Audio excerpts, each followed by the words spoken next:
قال الله تعالى في كتابه الكريم أعوذ بالله من الشيطان الرجيم بسم الله الرحمن الرحيم إنا أنزلناه في ليلة القدر وما أدراك ما ليلة القدر ليلة القدر خير من ألف شهر تنزل الملائكة والروح فيها بإذن ربهم من كل أمر سلام هي حتى مطلع الفجر.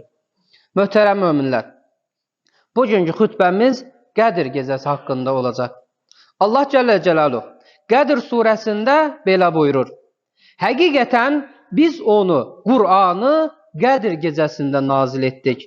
Ya Peyğəmbər, sən nə bilirsən ki, Qədir gecəsi nədir?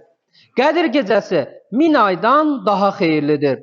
O gecə mələklər və ruh, Cəbrail, Rəbbinin izni ilə hər bir işdən dolayı yerə enərlər. O gecə dan yeri sökülənə kimi büsbütün salamatlıqdır.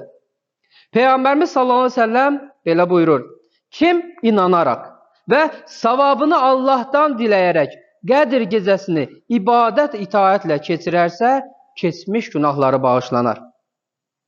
Həzrət Ayşədən radiyallahu anhədən rəvayət edildiğine görə Rasulullah sallallahu aleyhi ve sellem Ramazan ayının son 10 günü məscidə çəkilər, bütün günü ibadətlə məşğul olar və belə buyurardı: Qədir gecəsini Ramazanın son 10 günündə axtarın. Başqa bir hədis-i şərifdə də Peyğəmbərimiz sallallahu aleyhi ve sellem Qədir gecəsinin Ramazanın son 10 veya 7 gününə tək gecələrindən birinə düşdüyünü buyurmuşdur. Əziz möminlər, Qədir gecəsi Allahın günahları daha çox bağışladığı və Qur'an-ı Kərimin nazil olmağa başladığı mübarək gecədir. Bu qısa zamanın Qədir qiymətini bilən və əhya etmək istəyən hər mömin digər dua və ibadətlərlə yanaşıb, əsasən Qur'ana yönəlməsi. Əsas məqsədin Qur'an-ı Kərimi gözəl oxuyub, ən gözəl şəkildə başa düşüb, həyatına tətbiq etməyin olduğunu unutmamalıdır.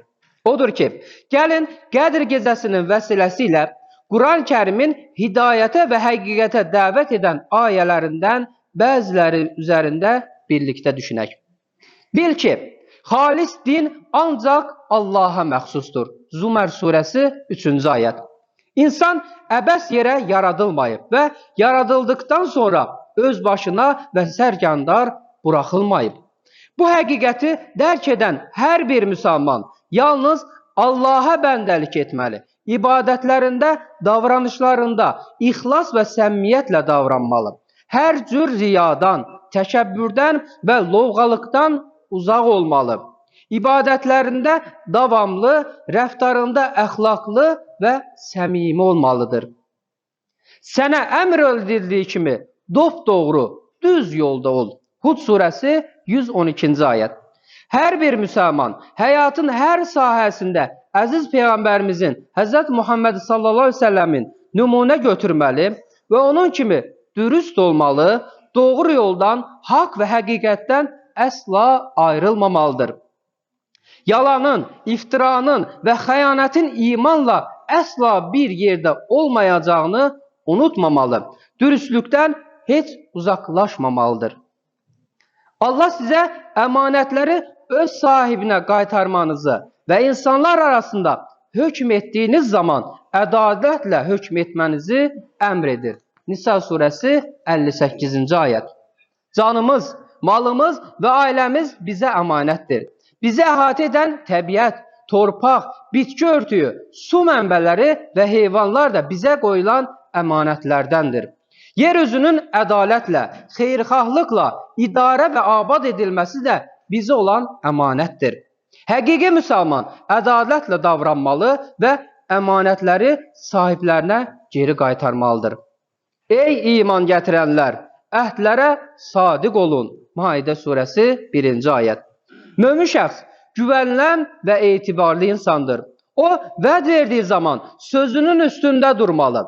Allahın buyruq və qadağalarına riayət etdiyi kimi, insanlarla bağladığı əhdlərə və müqavilələrə də əməl etməlidir. Mömin bilir ki, danışanda yalan söyləmək, verdiyi sözdən dönmək və əmanətə xəyanət etmək münafiqlik əlamətlərindəndir.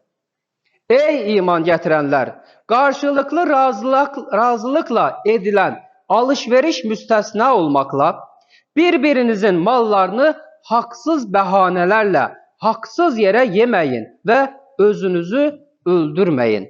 Nisa surəsi 29-cu ayət. Müsəlman ruzini halal yollardan qazanmalı, ticarətinə haram qatmamalıdır.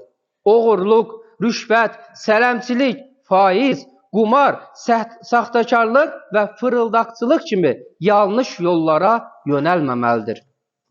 Ey cəmaatım, yadınıza salın ki, o zaman Rəbbiniz bunu bildirmişdir.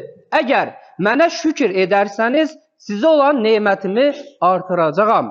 Yox, əgər nankorluq etsəniz, unutmayın ki, mənim əzabım həqiqətən şiddətlidir. İbrahim surəsi 7-ci ayət. Allahın saysız hesabsız nemətləri sayəsində həyatını davam etdirən mömin əlindəki imkanları Rəbbinin razılığı yönündə istifadə etməlidir. Sərvətin şükrü onu xeyirxah yerlərə xərcləmək, elmin şükrü onu insanlar arasında yaymaq, sağlamlığın şükrü isə yaxşılıq və ehsan ilə Rəbbimizə ibadət etməkdir.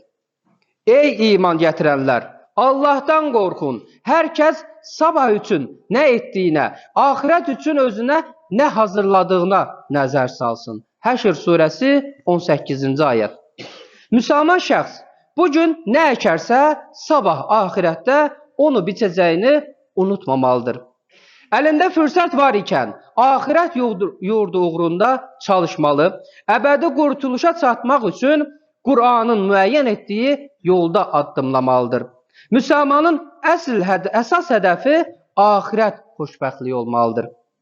Möhtərəm möminlər, Qədir gecəsini ancaq Qur'anın qədrini, qiymətini bildiyimiz təqdirdə əhya edə bilərik. O halda müqəddəs kitabımızın nazil olduğu bu gecəni fürsət bilərək, zehnimizi və qəlbimizi Qur'ana bağlayaraq, onu çox oxuyaq, başa düşməyə və yaşamağa çalışaq. Qədir gecəsini özümüzə və nəfsimizi hesaba çəkməyimiz, günahlarımızdan tövbə edəcəyimiz, bağışlanma və məğfirət diləyəcəyimiz bir fürsət kimi dəyərləndirək. Ömrümüzü bərəkətləndirmək üçün hər gecənin qədrini, hər nemətin qiymətini bilək, şükrünü əda edək. Allahdan hər birimizi Qədir gecəsinin bərəkətindən bəhrələnən bəndələrdən etməsini niyaz edirəm.